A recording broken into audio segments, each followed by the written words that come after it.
I'm Shannon Ireland, your host of a Healthy Push podcast.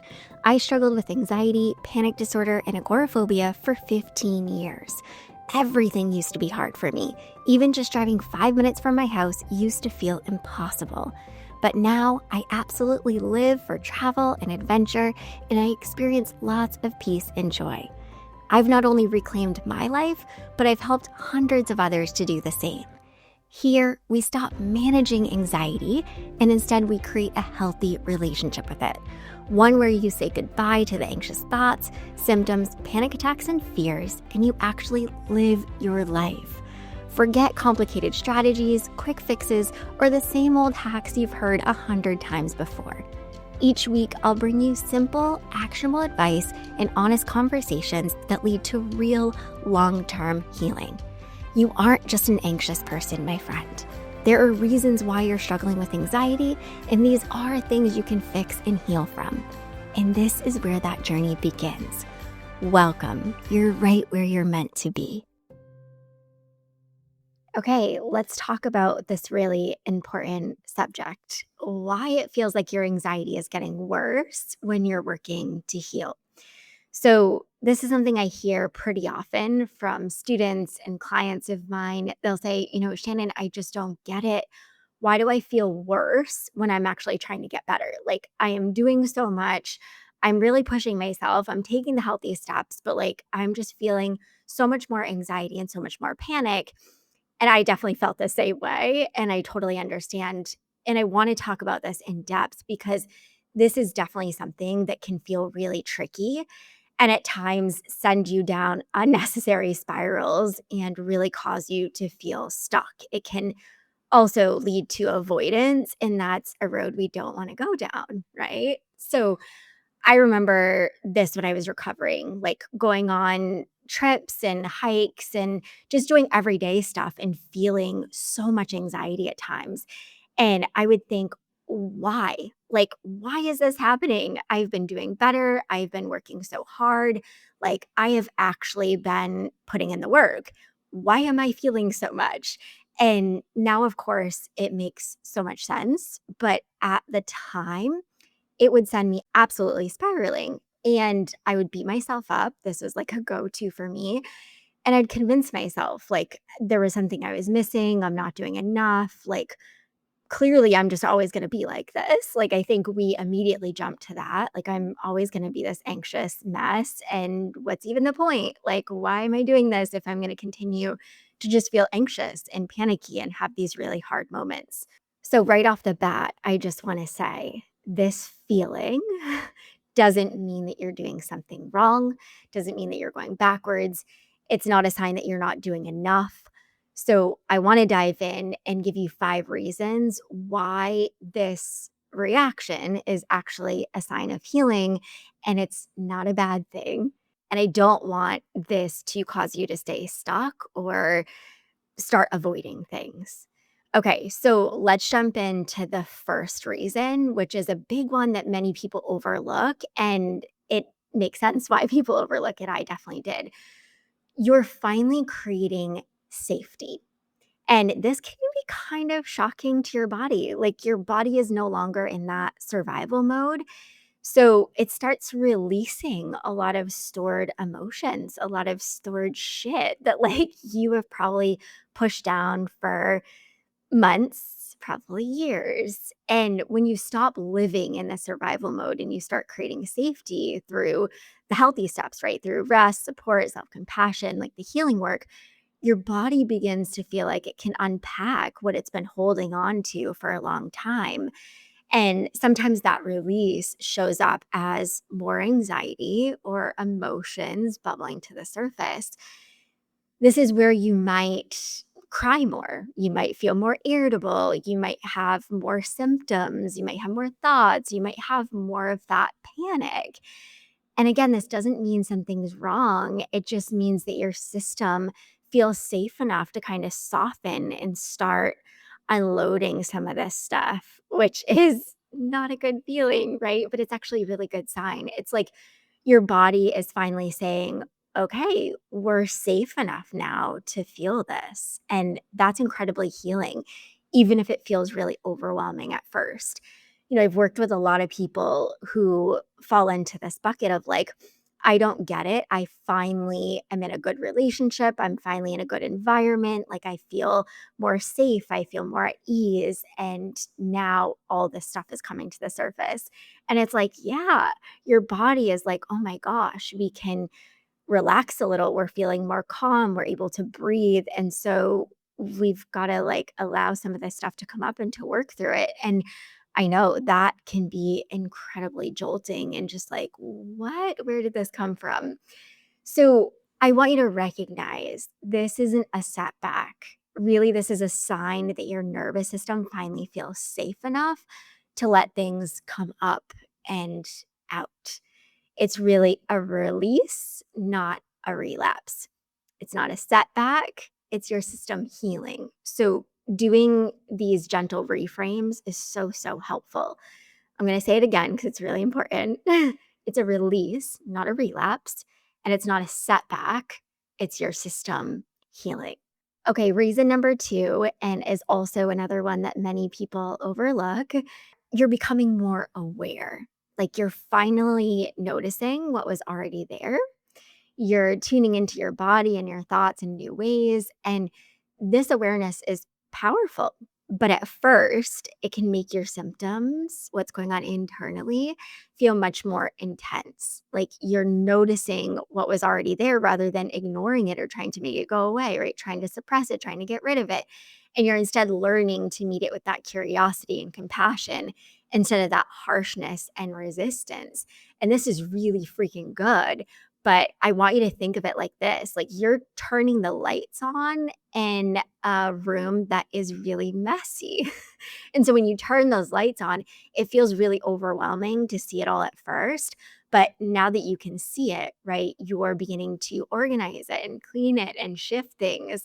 And so that awareness is really that first step toward change, even if it's uncomfortable. That awareness is so, so good and needed and necessary, but it can feel really uncomfortable.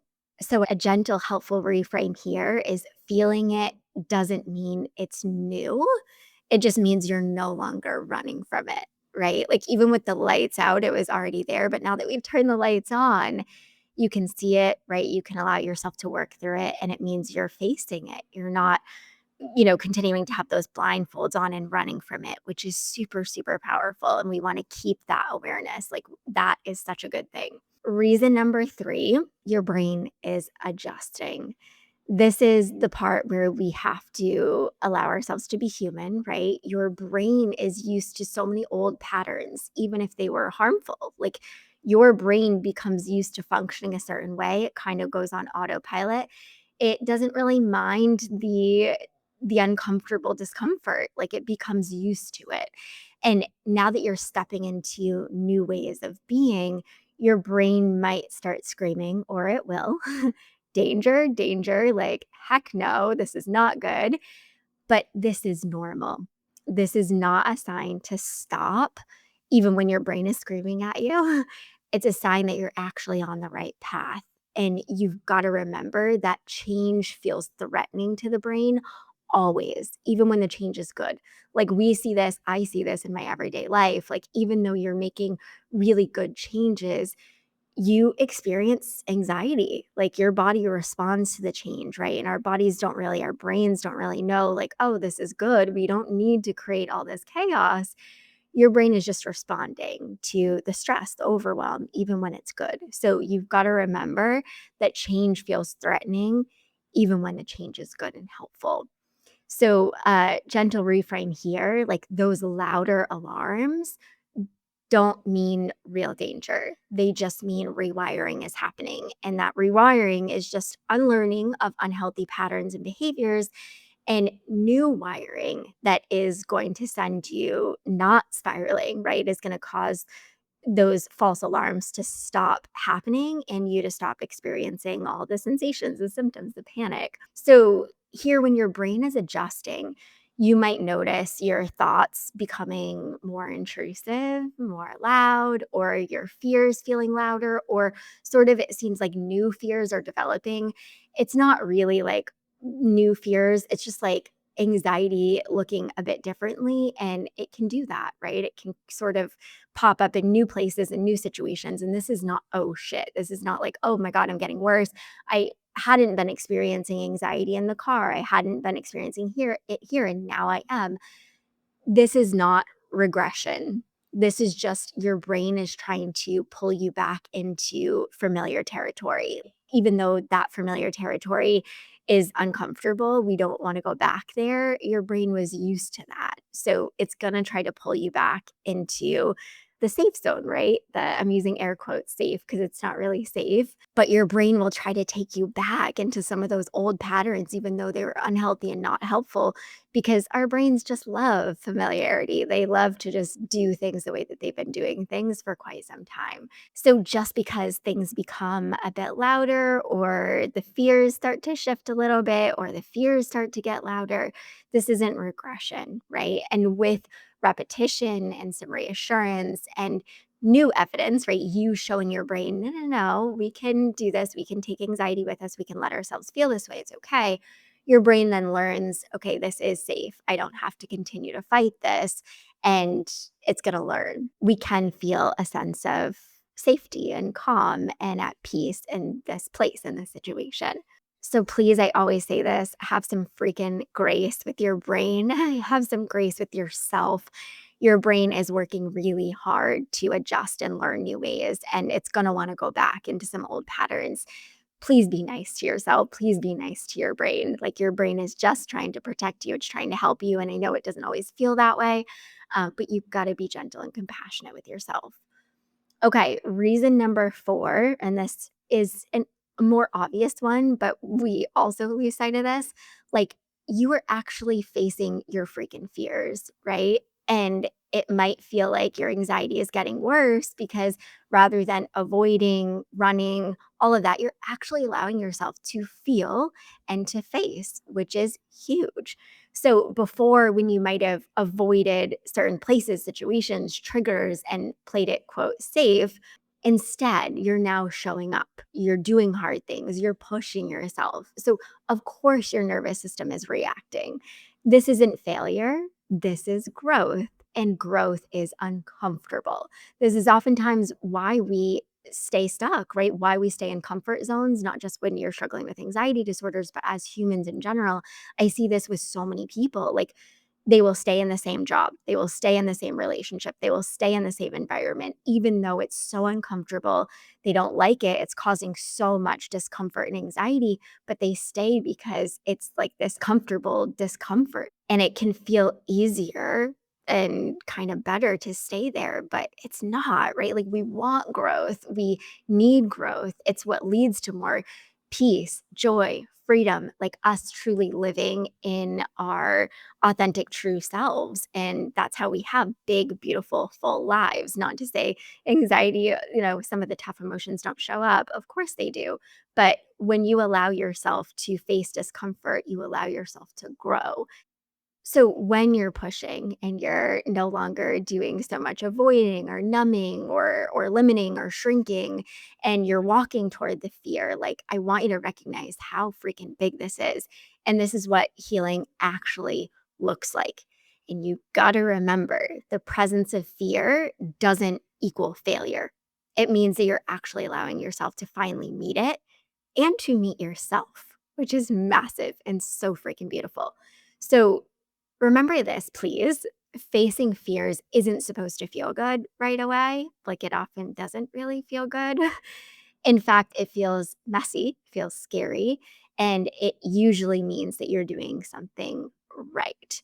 So you're stepping into that discomfort on purpose, and this is where true change happens. The nervous system is learning, right, through repetition and through experience and through allowing yourself to feel and face, that it can be calm, it can experience peace, and it can go toward really big and beautiful things. So when you're actually facing your fears, recognize, of course I'm going to feel more, right? Of course, at times it's going to cause me to experience the sensation, symptoms, panic, and it probably is going to be like out of nowhere or feel out of nowhere, right? But it's not really. It's happening because you're pushing, you're growing, and you're allowing yourself to heal, which is massive. Okay, the last one, reason number 5, and this one is so important to talk about. Like, I had so many others listed, and I wanted to trim it down to just 5, and I was like, "I can't leave this one off." So, number 5, you now have hope and you have fear of losing it.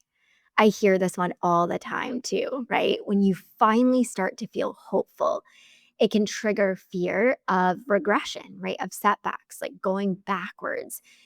Once healing actually feels possible, your brain is like, oh God, what if this doesn't last? Like, what if I lose this progress?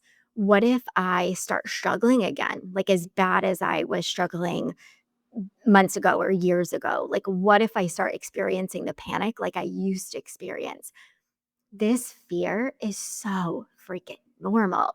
It means that you care, right? Like you care so much about your recovery. You care so much about the work that you've done. You care so much about you. But that fear of slipping doesn't mean that you actually will. And I don't want you to get caught up here. Like, I want you to recognize having hope is scary when you're used to disappointment, but that doesn't mean it's wrong. Like, having hope is such a freaking good thing, and it's such a good sign, and this is where you really get to practice trust, not just in the process, right, of taking the healthy steps, but in yourself. Like, you've already made it through hard things. You've already built a lot of knowledge and wisdom and tools and insight. Even if there are bumps, you're gonna navigate them differently this time and the next time, right? You now have knowledge skills that you didn't have before. And those knowledge and skills, I always tell my students this, aren't going anywhere.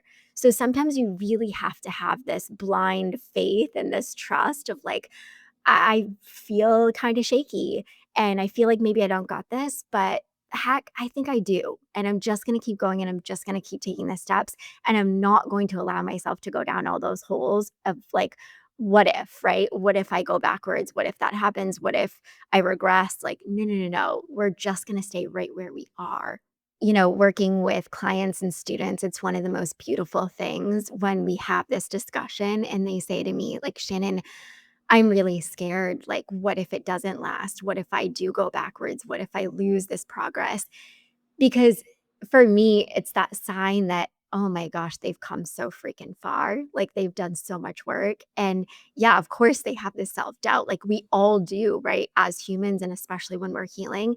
And when students and clients share this with me, I'm just like, yes, like, this fear makes so much sense, and it means, like, you've done a shit ton of work, and you can trust yourself way more than you think you can, and so we work through that together and have really amazing conversations about this, but I just want you to recognize, like, this fear of going backwards often means you are standing on new, even more solid ground. And I often don't have worries when clients and students share this with me that they have these fears because it is such a sign of growth and healing and that recovery is happening.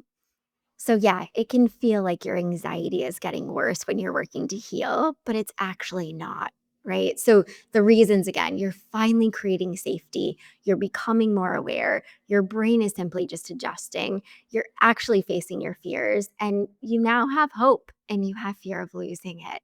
So, these things, I really want you to recognize more anxiety doesn't mean failure. It often means that healing is happening. And you've got to keep showing up with that compassion and curiosity and courage.